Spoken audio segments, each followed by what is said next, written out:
टकला लड़का पटाऊंगी, ना कोई लड़की देखेगी ना मुझे जलन होगी।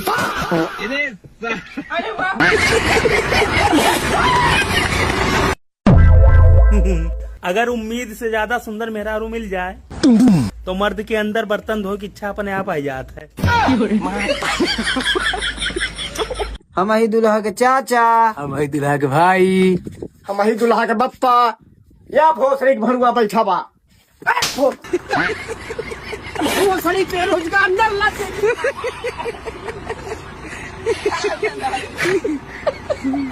पता है भैया गर्मी की वजह से कूलर लेने गए थे। अच्छा क्या हुआ फिर? रेट सुन के अभी तक ठंडा लग रहा है। ये सब है क्या हुआ? दसरा हो गया। बहुत बड़ा मैटर है। 2 मिनट आ